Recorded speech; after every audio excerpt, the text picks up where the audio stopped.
What's going on, Bulls fans? Welcome into today's edition of the Bulls Report, where we got some hot takes. Hot takes are back, and I'm excited to go over 5 hot takes that I have heading into the next season for our very own Chicago Bulls. It's going to be a big one, and I decided to get bold on today's episode. But before we get into all of that, we actually have a challenge straight from our bosses here. So we go live on a bunch of our channels here at Chat Sports, and they pretty much just said straight up, if Bulls fans can get us to 200 likes on today's show, just today's show, we can start going live on the channel. It might be a situation we're going live every other Wednesday. So if you guys want us to go live mailbags where I'll answer your questions directly from you, hit the like button on today's show. They put the goal at 200 likes. I kind of want to send a message. I want to blow it out of the water. Give me 500 likes, and I guarantee you we can start going live. But hot take number 1 here, I will be pounding the table for this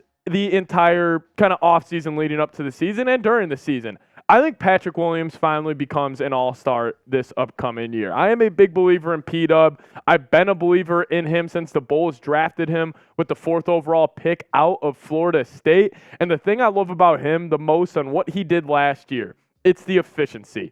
46.5% from the field, 41.5% from deep. That is so huge because what was his number one, criticism coming out of college, coming out of Florida State? It was his ability to shoot the ball. He kind of had a janky three-point motion, and he worked on that consistently over the first couple of seasons. He actually shoots over 40% throughout his entire career in the NBA. So to see him at 41.5% last season just gives me more motivation to believe in him. And I will say, with everything going on with the Bulls and kind of around Patrick Williams, I think the number one thing that needs to change this year is his shots per game needs to go up.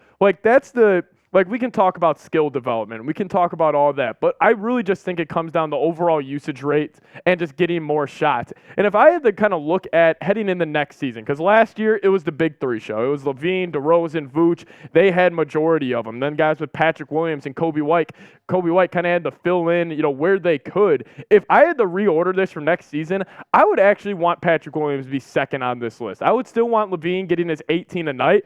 But hey, I want Patrick Williams maybe around that 13, 14. But if it's at 8.3 again next season, I'll be extremely disappointed. My first hot take, I think Patrick Williams balls out and he becomes an all-star in year 4.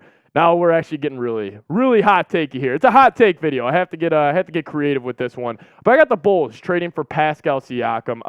We've heard the latest trade rumors around Siakam and the Raptors. The Raptors are in a very similar position with the Bulls where it's like, hey, if they're good next year, they're going to keep this core around and see what they can do. But if they're bad, it might be a fire sale up in Toronto. And listen, Siakam has been probably one of my favorite players in the league over the past couple seasons. He really does it all on the basketball court. He's a consistent scorer, a consistent slasher, really good at getting to the rim. But for me, if you're looking at the graphic on screen right now, that kind of stands out the most to me. It's the assists per game for him. They have gone up every single season dating back to 2019. 3.5. Jump that up to 4.5. Take another step with 5.5, and then you're all the way at 5.8.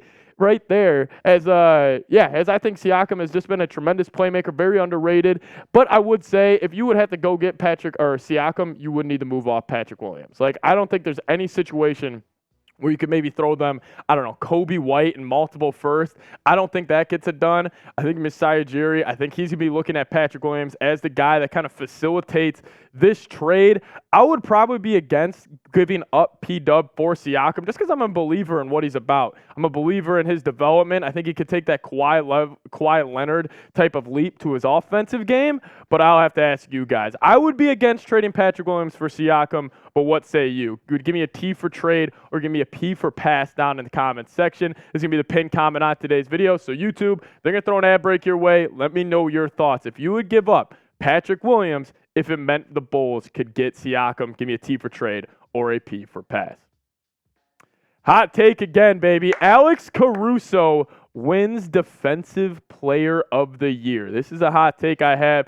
Listen, I am one of the biggest Caruso guys in the NBA. I think what he does goes incredibly underrated just as an overall role player because he averages 6 points a game. But what he does on the defensive side of the floor, I think he's one of the best in the entire league. Listen, I am a huge deflections guy. I compare deflections and steals to pressures and sacks in the NFL. I think, like, in terms of disrupting other teams' offenses, getting a deflection is huge. Like, anytime if they're running a set and you just get a hand on a basketball, it can really just disrupt the overall offensive flow and doesn't let them really get, in a hang of or get in a rhythm throughout their game. And he ranked incredible over the past couple of last year in terms of defensive stats. Steals per 100 possession, he was first. Steals per game, that's at 1.5. Deflections per 36.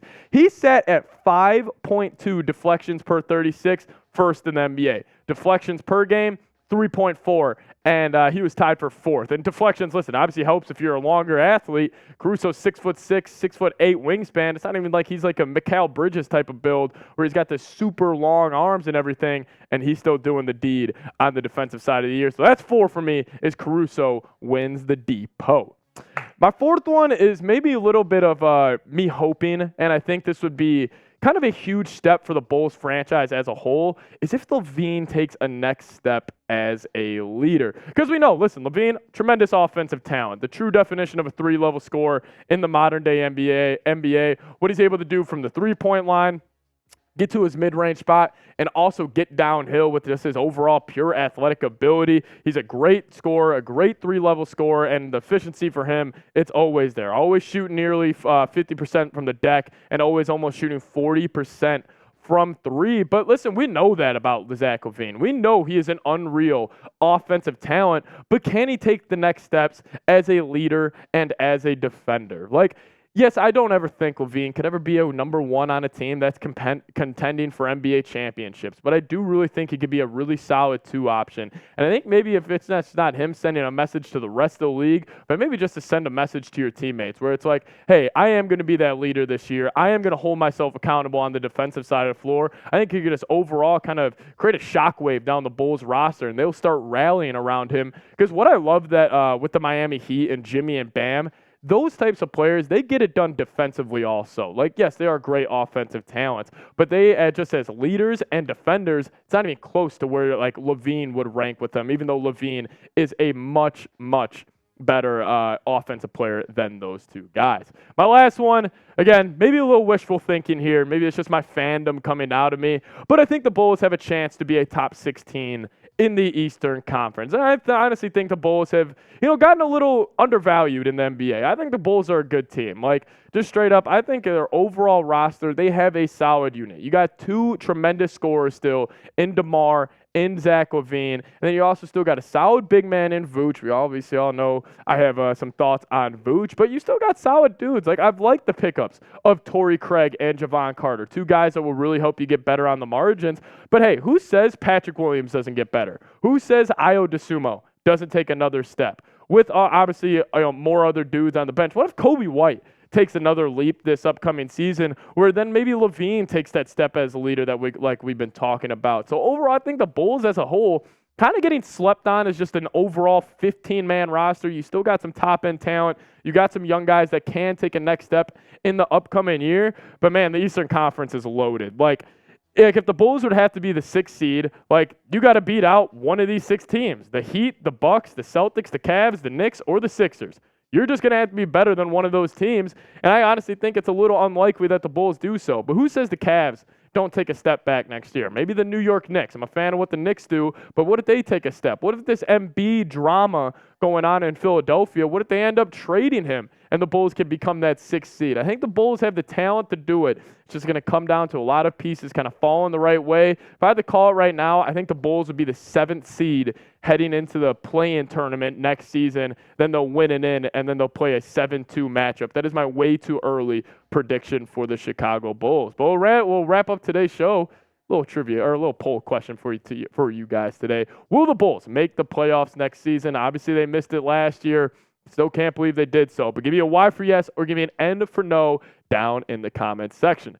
As I do want to bring on my man, Jeffrey Cooperstein. So what we've been doing on the channel here lately, Coop, is we're just going to name a random NBA player. All right. We're just going to count it down 3, 2, 1, and we're going to see with all the NBA players in the world, All the great talent we have. Same if we time? could somehow say it at the same time, we're 0 for 2 right now. Okay. Only one other time we had them on the same team. So, Let's go.